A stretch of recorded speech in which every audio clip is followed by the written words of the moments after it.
বন্ধুরা, আজ নেপাল ভ্রমণের ভিডিও নিয়ে তোমাদের কাছে ফিরে এলাম।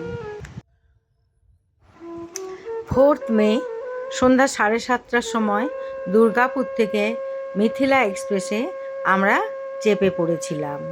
পরের দিন সকাল 8:36 আমরা রক্সহল স্টেশনে এসে পৌঁছে যাই, কিন্তু আমাদের পৌঁছাবার কথা ছিল 9:15। আমরা কিছু সময় আগেই পৌঁছে গেছি। যাই হোক, আমরা ব্যাগ অ্যান্ড ব্যাগেজ নিয়ে বাইরে বেরিয়ে এলাম। এতদিন শুধু নেপালের ভিডিও দেখেছি, আর মনে মনে স্বপ্ন ছিল কবে নেপাল যাব। আজ সেই স্বপ্ন পূরণ হতে মনে এক অকল্পনীয় আনন্দ অনুভব করছি।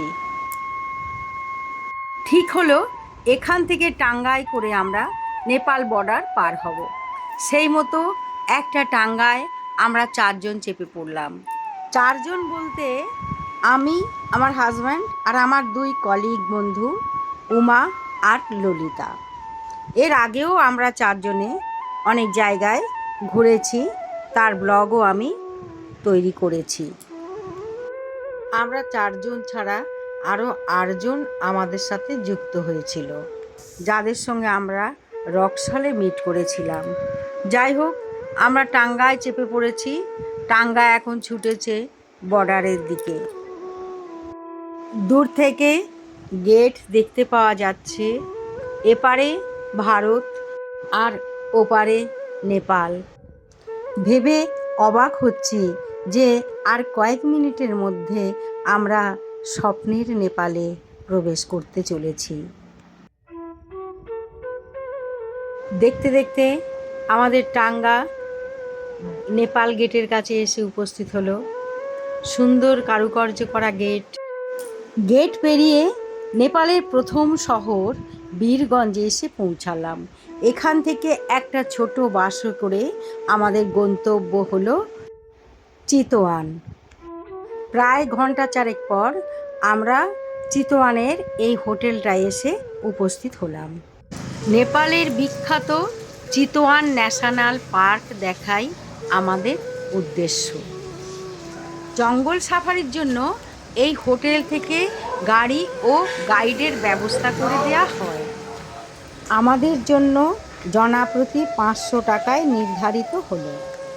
ঠিক হলো, পরের দিন সকাল 6টায় আমরা এখান থেকে গাড়িতে করে জঙ্গলের উদ্দেশ্যে রওনা দেব।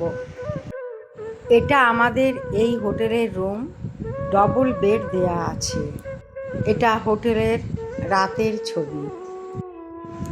এই হোটেলের নাম নেচার হেরিটেজ।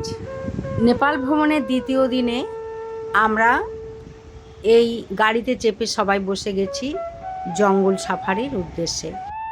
এটা চিতওয়ান ন্যাশনাল পার্কে ঢোকার গেট। এই গেট দিয়েই আমাদের গাড়ি জঙ্গলে প্রবেশ করল। কিছু দূর এগোতেই সামনেই একটা ঝিল দেখতে পেলাম। যাই হোক, আমরা অনেক উৎসাহ নিয়ে এসেছি, দেখা যাক কি দেখতে পাই। ঝলমলে রোদ উঠেছে, কিন্তু সকালের শিরশিরে ঠান্ডা হাওয়া লাগছে, বেশ মনোরম পরিবেশ। আমাদের গাড়ি এগিয়ে চলল, কিন্তু এখনও আমরা সেইভাবে কিছুই দেখতে পাইনি। একটা মজার ব্যাপার হলো, ভারতীয় সময়ের থেকে নেপালের সময় সবসময় 15 মিনিট এগিয়ে রয়েছে। এই জঙ্গল সাফারি প্রায় আধ ঘন্টা পর আমরা এক পাল হরিণ দেখতে পেয়েছিলাম, আর ছোট ছোট পাখি নজরে পড়েছিল। কিছু পরিযায়ী পাখি এদিক ওদিক ঘোরাফেরা করছে, আর কিছুই দেখতে পেলাম না। যাই হোক, আমরা আরও ভেতরের দিকে যাচ্ছি, দেখা যাক আর কি দেখতে পাই। ড্রাইভার ছাড়াও সঙ্গে একজন গাইড ছিল, কিন্তু গাইডের কোনো কাজই ছিল না, কারণ কিছুই তো দেখা যাচ্ছিল না। যাই হোক, এইভাবে আমাদের গাড়ি এগিয়ে চলল। গাড়ির মধ্যে সবাই আলোচনা করছে নেপালে নাকি 100 টাকা দিলে 160 টাকা একসাথে পাওয়া যাচ্ছে। বাহ, তাহলে তো কম পয়সায় বেশি পয়সা পাওয়া যাচ্ছে। নেপাল ভ্রমণের খরচাটা তাহলে খুবই কম। এতক্ষণ পরে দূরে কয়েকটা সিংওয়ালা হরিণ দেখতে পাওয়া গেছে। যাই হোক, ওইটা দেখেই সবাই মহল্লাস। কিছুই না দেখার থেকে যা দেখা যাচ্ছে সেটাই তো আনন্দ। এতক্ষণে মনে হচ্ছে কিছু একটা তাও দেখলাম।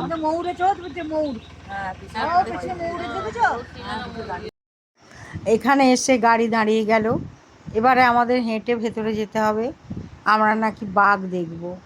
যাই হোক, আমরা চললাম ভেতরের দিকে।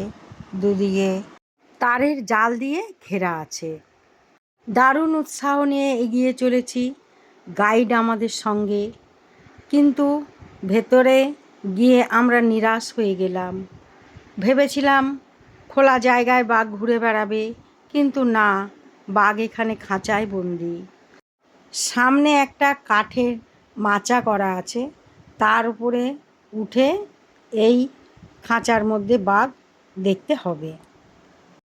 আমরা বাঘ দেখার জন্য মাচার উপরে উঠে গেলাম। দিয়ে দেখলাম একটা বাঘ বদ্ধ অবস্থায় এই খাঁচাটার মধ্যে ঘোরাফেরা করছে। খুবই কষ্ট হলো এই বন্দি অবস্থায় বাঘকে দেখে। আমরা একে একে মাচা থেকে নেমে এলাম। এখানে আমাদের 1 ঘন্টা ঘোরাবার কথা। আবার আমরা গাড়িতে উঠে বসলাম। যেতে যেতে দূরে একটা জংলি শুয়োর আর কতগুলো হরিণ নজরে পড়ল, কিন্তু অনেক দূরে থাকায় ক্যামেরায় ঠিকমতো ধরতে পারলাম না। এরপর যেটা দেখলাম, তবু মন্দের ভালো, একটা ময়াল সাপ বন থেকে বেরিয়ে রাস্তা ক্রস করছে। এরপর 20,000 তাল দেখার জন্য আমরা গাড়ি থেকে নেমে পড়লাম। খুবই মনোরম পরিবেশ। একটু এগিয়ে গেলেই দেখতে পাওয়া যাবে এর জলধারা আঙুলের মতো 5টা ভাগে ভাগ হয়ে গেছে।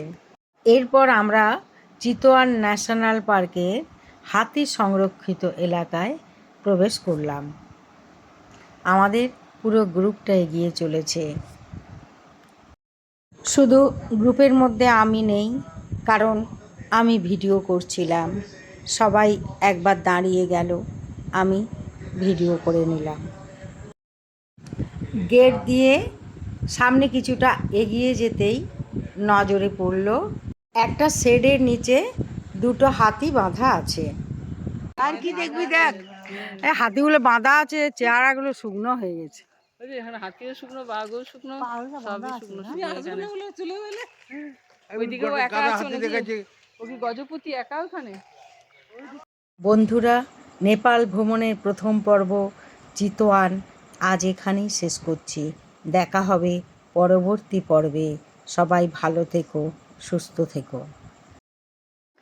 ধন্যবাদ।